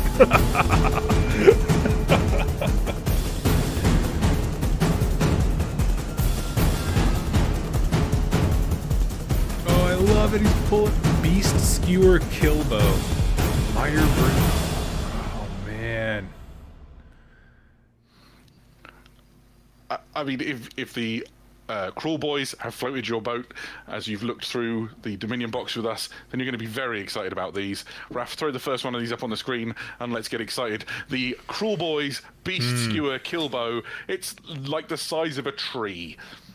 Yeah, so it is. In the I box love set it. for Dominion, we know there are some man skewer bolt boys. This is basically that taken to a level where you can start skewering gargants. So you can see this is a multi-grot operated weapon system, cool. And it brings a really interesting thing to the Forces of Destruction because they haven't got a huge amount of stuff in the way of like long-range war machines and things. This gives you the opportunity to put some really heavy-hitting, monster-killing power into your army, and the stat line on this thing is basically designed to take down big multi-wound monster models from far away. So if your Kruleboyz are thinking, actually, you know what, that big dragon on the other side of the battlefield, probably don't fancy fighting that in a fair fight. It would be really great if that could just die from far away and we could pick off the enemy infantry. This is the thing you put in your army to do that. A very fun miniature and one that fits absolutely perfectly with the rest of your Dominion set. The Kruleboyz are obviously like a new kind of breed, a new style of orcs, so you may well decide that you want to kind of theme your entire collection around Kruleboyz, and if that is what you want to do with them, you'll be pleased to know that there's plenty of stuff coming to allow you to make an entirely Kruleboyz themed army. The other way that you can field your Kruleboyz is if you have an Uruk Warclans army, you can mix them in amongst things like Iron Jaws and Bone Splitters. All of those continue to exist. But if you just super love the Kruleboyz, like I do, then you can look forward to having plenty of stuff to expand your Dominion collection into a full army. And the other thing is this guy, which is a Kruleboyz Breaker Boss, which is one of my favorite models of the whole year, and that is saying something because we've had some. Now, one thing they didn't clarify there was I don't know if that means you can ally with Orc Warclans because you said sprinkle them in, so I don't know if that means that or if it's like a full faction that can be like implanted in that book. And Hobgrots and things, they also come out with monsters from the swamps, and there's all sorts of kind of strange, gangly, unpleasant creatures that they've managed to kind of stir from the dark places of the mortal realms, especially the realm of beasts. This is a Maya Brute Troggoth, which is a type of Troggoth who lives in the swamps, is a particularly grumpy, unpleasant, brutal Troggoth, and on the back of it you've got a breaker boss, and his job basically is one of the Kruleboyz who tames these big massive beasts, and you can see the brand on the back of the Maya Brute Troggoth there. This is one that's been, I suppose, tamed. It's probably a slightly strong word, but it's... So I'm going to turn them down again. Here's my thing, okay? I love this model. It is a phenomenal model. But it doesn't look like a Troggoth that they made when they released the Gloomspite Kits thing. Like, it looks so different that it looks like its own thing. And I don't like... I mean, I want them to, like, look good together. I feel like... I mean, he looks good. I don't know. There's just not a lot of crossover to the other stuff that's been established for them, and this looks like a range that's based on the Lord of the Rings line, not the other destruction stuff they've already released. So it's not a problem. It just seems odd. I mean, this is a big miniature as well. So if you're looking for something to expand your Dominion box, you want a nice big kind of cool centerpiece hero/monstery model to put in amongst your Kruleboyz, this is going to be right up your street. And I think it's just a really fun miniature that takes that idea of the Kruleboyz in another interesting direction. You can see that kind of brand in the top right there as well. All of the creatures of the Kruleboyz have a brand on them. They also have one on that great null tooth that's in the box as well, which matches the kind of symbol of the guy on the back of it. So you can see it looks like the gut plate with the kind of one eye and the jaws. All of the brands match the kind of owner, I suppose.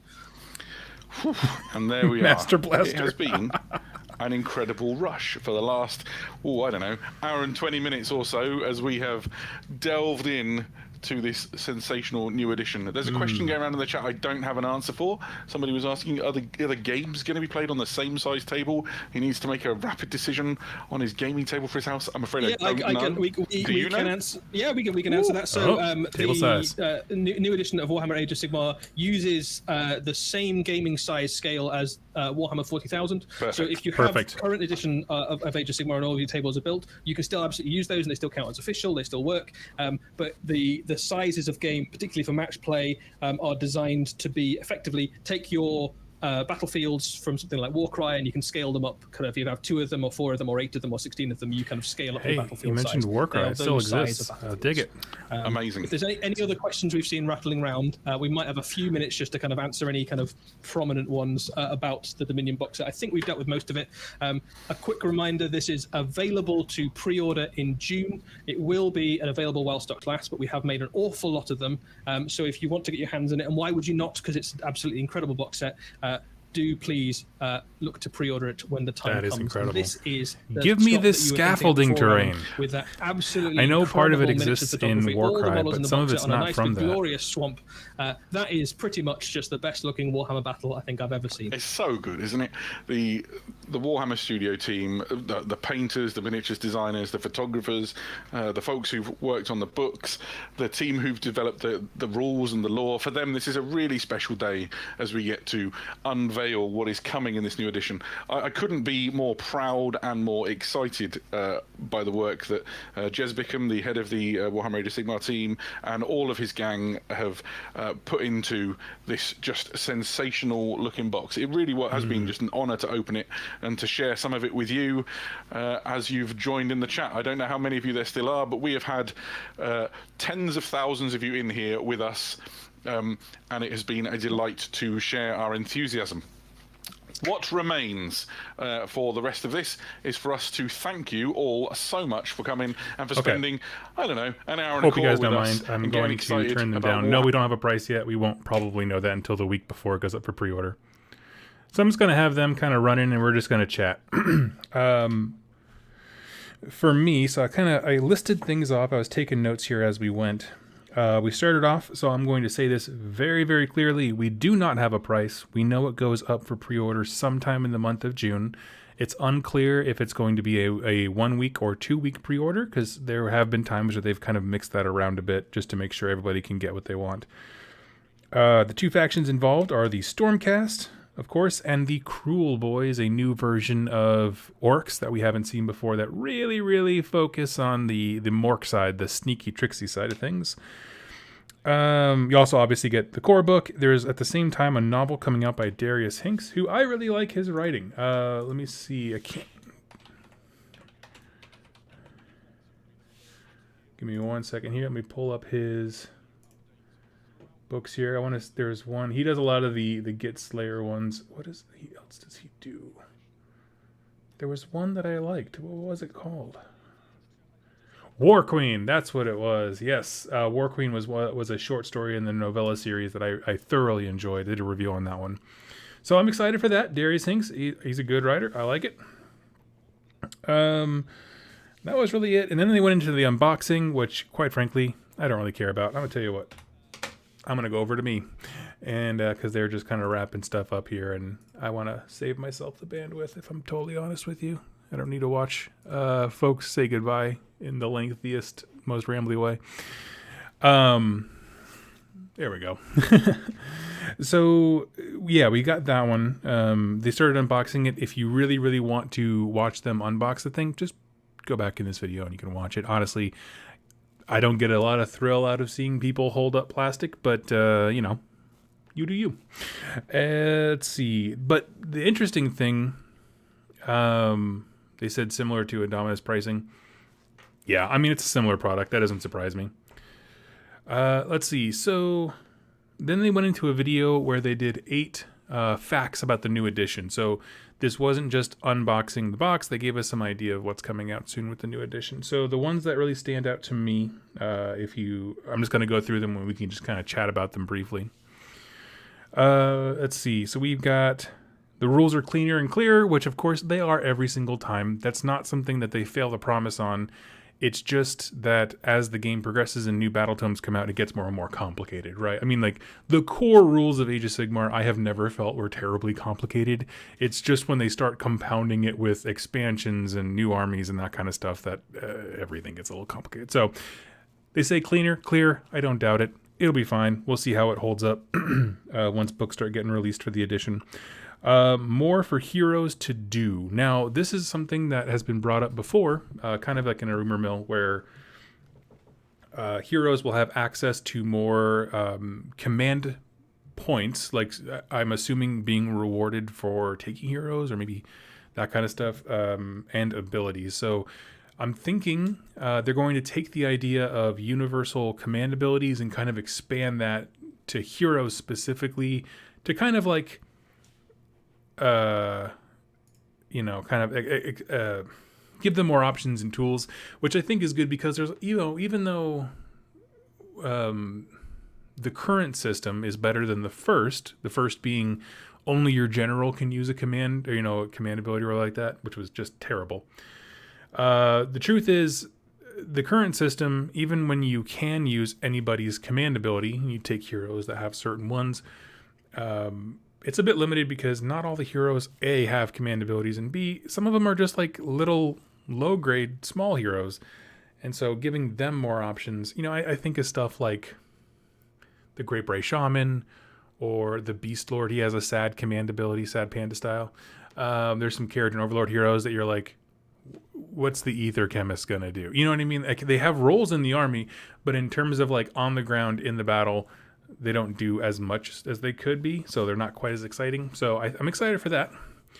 The third thing was big monsters, and they specifically mentioned the charge phase. My thought is, if you have the monster keyword, you're probably going to do some measure of damage when you charge. I don't know what that looks like, but it could be, it could be something as simple as roll a number of dice equal to your wound characteristic, and for how many, 5-ups you do a wound.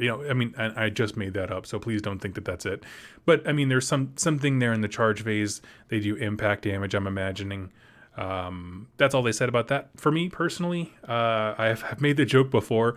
When I become president of Warhammer, I'm going to have infantry costs go up and monster costs go down, because I want to see more big, cool models. Beyond that, let's see. Number 4 was you get more command points for going second, there is an incentivized method. However, they kind of broke it down for going second. So no longer is it the obvious choice to go first all the time and just crush. So I like that quite a bit. It definitely, it solidifies the fact that they are keeping the double turn mechanic. So just kind of throwing that out there. However that works in terms of getting more or less command points, they have solidified the fact that there will be a choice, which means the double turn exists. So be cool.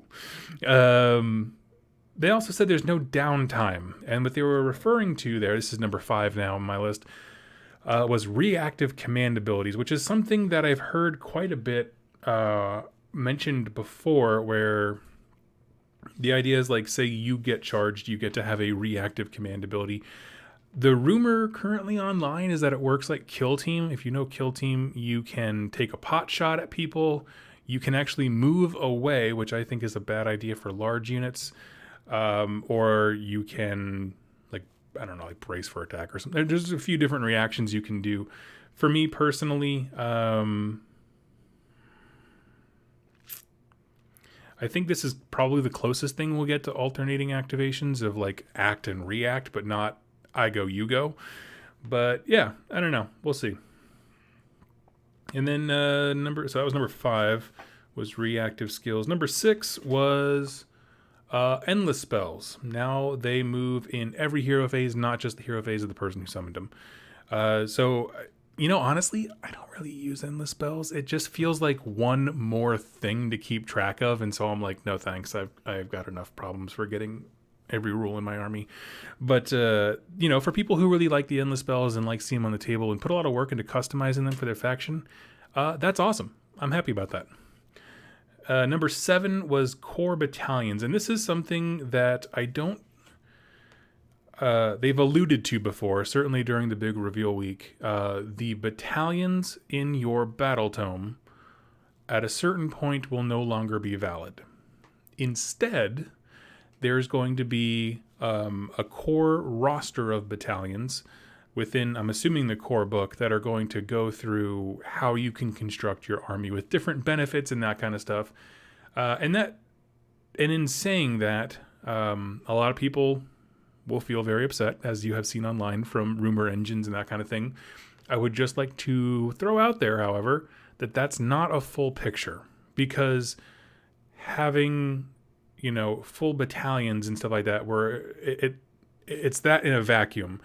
Battle tomes may add rules that, like, if you have a full battalion of blank, you get certain special abilities and that kind of stuff, which change the nature of, what would otherwise be very generic battalions. So, I don't know. I think that's not really...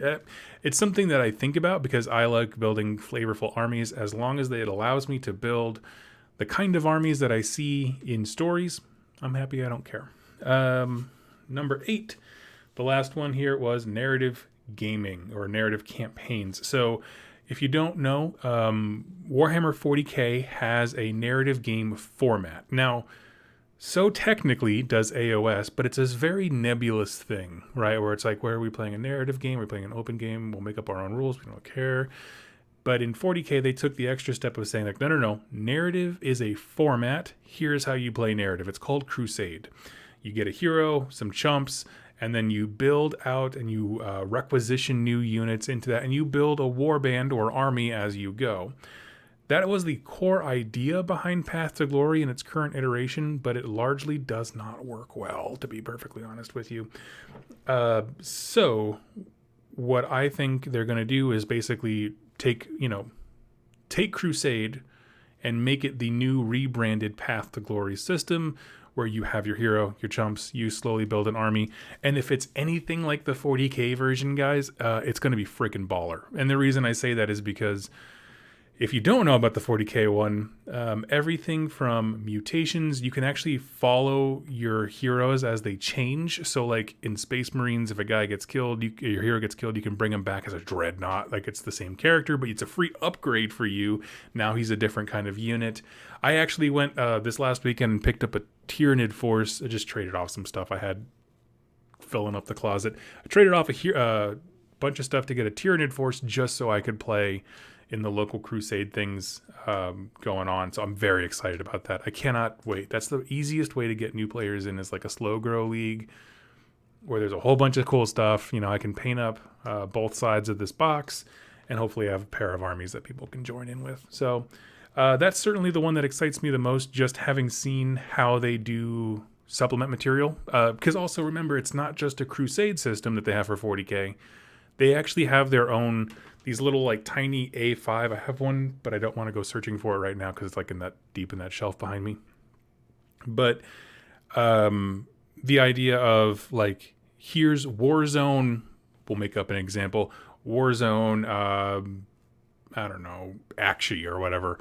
And it'll be like special rules for fighting there, special rewards for taking certain kinds of detachments and heroes and benefits and honors of battle and that kind of stuff.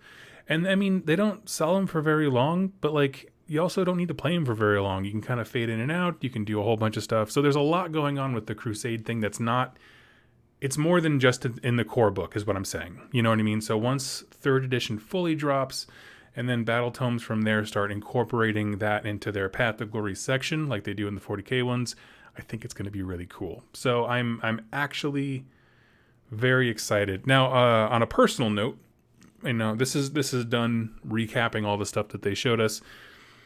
I'll be honest with you, I was kind of in a holding pattern. I mentioned this yesterday in my live show, to know what faction I wanted to do as a project next. I was kind of torn between vampires, because I love the Soulblight Gravelord book, with its simplicity. But I will say, holy crap, I am very interested in these Stormcast. Like, they look like... So when, 6 years ago now, when Age of Sigmar was just being rumored, right? And there was this idea of like a new box set with Khorne-focused, Marauder types and these like... as lightning paladins from of the Azir magic lore. It's like, this is the kind of stuff I imagined with the chariot and the thinner, more like slim armor that the Vindictors have. I love that. I love it. I think for sure the what do they call them? The Annihilators, the big guys with the 2+ shield or whatever like that. I think they for sure are the coolest paladin armor. Like out there, just period. I like them. So I absolutely, I love this. I think it's the coolest thing. I'm not the biggest fan of the Kruleboyz, if I'm being honest. This is, again, total personal opinion. If you love them, please enjoy the hell out of them. For me, actually, that's not true. So I like the faction. I think the models are all awesome. I love the idea of taking the more sneaky approach to things rather than the more straightforward. Like, they seem like a good counterpoint to Ironjawz, basically. So I like that quite a bit. The models, to me, they just look too much like the Lord of the Rings range. And there were just some very obvious tie-ins of where they could have taken more traditional stuff from the things from the Gloomspite Gitz line, and of course the Grots and the Orcs line, like their literal facial features, and they just chose to do something totally different, which is fine. But I just don't feel like they fit. I don't know. I'm a little bit torn on that one. I need to wrestle with that. So don't write it off yet. Need to think about it a bit more. But the overall, like how they conduct themselves in battle with, the sneaky dudes and they have their own little phalanx of shield guys. I love that. It's cool. It's really cool. So I'm just kind of, I don't know. But I agree to the Lord. Yeah. But yeah, it is nice. So they are technically great models. I don't know if I want to collect an army of them. I don't know. We'll see how I feel about it. But I'm definitely interested in Stormcast. I want that chariot. I really hope that there's a leader version. Like, can you freaking imagine like a Lord Arcanum on a chariot? That'd be so cool. Cut to like the gif of like, Emo in flames, or Elmo, Elmo in flames. Like, that's so cool. Anyway, that's it for me. I'm going to go ahead and wrap it up here. Again, I just like to do pot shots while we do the previews, because quite frankly, it makes it less annoying and time consuming, because we can have our own fun filler text instead of listening to their dialogue. So I'm going to go ahead and wrap it up for the day. Thank you all so much for joining me. It was an absolute blast. I'm going to hopefully see you on Monday for a Broken Realms Kragnos video that I think that you will enjoy, because we'll kick it off for that week. So friends, thank you so much. Have a wonderful weekend. If you're in the States, have a wonderful and safe Memorial Day. Thank you for everyone who has and does currently serve in the U.S. Military, and I really appreciate it. So thank you all so much, and I'll catch you next time. Happy wargaming, friends.